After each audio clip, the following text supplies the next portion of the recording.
রাশিয়ার সুদূর পূর্বাঞ্চলের গ্রাম সেদাঙ্কা, যেখানে জীবন কঠিন।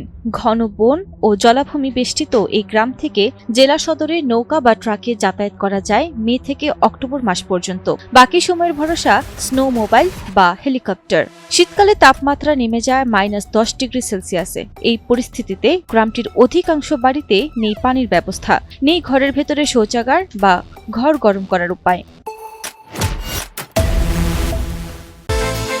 বিকাশ পেমেন্টে 10,000 টাকার বেশি অফার।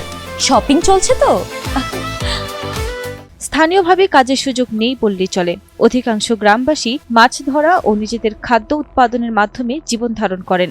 তবে এখন গ্রামটি হয়ে পড়েছে প্রায় পুরুষ শূন্য, যে কারণে এখানকার জীবনযাত্রা হয়ে পড়েছে আরও কঠিন। স্থানীয়দের ভাষ্যমতে 18 থেকে 55 বছর বয়সী প্রায় সব পুরুষই ইউক্রেনের রাশিয়ার যুদ্ধে যোগ দিতে চলে গেছেন। পরিস্থিতি এমন, এখন জ্বালানি কাঠ কাটারও কেউ নেই। সেদাঙ্কা থেকে যুদ্ধে যোগ দেওয়া ব্যক্তিদের একজন ছিলেন 45 বছর বয়সী ভ্লাদিমির আকায়েভ, পেশায় শিকারী ও জেলে। তিনি 2024 সালে গ্রীষ্মে সেনাবাহিনীর সঙ্গে চুক্তি করেন। 4 মাস পর তিনি যুদ্ধে নিহত হন। পরে তার মরদেহ আনা হয় গ্রামে। গ্রামের প্রায় প্রতিটি পরিবারেই কেউ না কেউ যুদ্ধ করছে। মোট 258 জন বাসিন্দার এই গ্রাম থেকে 39 জন পুরুষ রাশিয়ার সঙ্গে চুক্তিবদ্ধ হয়ে যুদ্ধে যোগ দিয়েছেন। তাদের মধ্যে 12 জন নিহত এবং আরও 7 জন নিখোঁজ রয়েছেন। বিকাশ পেমেন্টে 10,000 টাকার বেশি অফার। শপিং চলছে তো।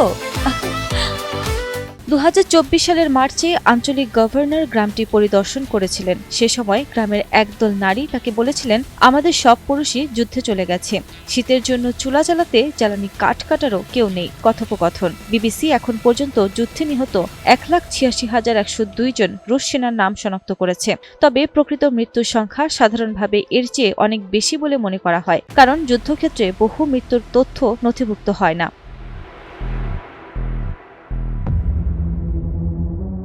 তবে ক্ষয়ক্ষতির হার তুলনামূলকভাবে বেশি ছোট আদিবাসী জনগোষ্ঠীগুলোর মধ্যে, বিশেষ করে সাইবেরিয়া ও রাশিয়ার দূরপ্রাচ্যের অর্থনৈতিকভাবে পিছিয়ে থাকা অঞ্চলগুলোতে, যেমন সেদাঙ্কা।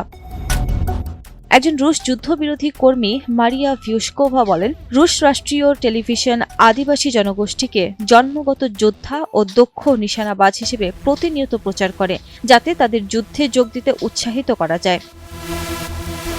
এদিকে যুদ্ধের কারণে ইউক্রেনও কম ক্ষতির মুখে পড়েনি। গত মাসে প্রেসিডেন্ট জেলেনস্কি এক ফরাসি সম্প্রচার মাধ্যমকে জানান, সরকারিভাবে 55,000 ইউক্রেনীয় যুদ্ধক্ষেত্রে নিহত হয়েছেন। এছাড়া বিপুল সংখ্যক মানুষ আনুষ্ঠানিকভাবে নিখোঁজ হিসেবে বিবেচিত।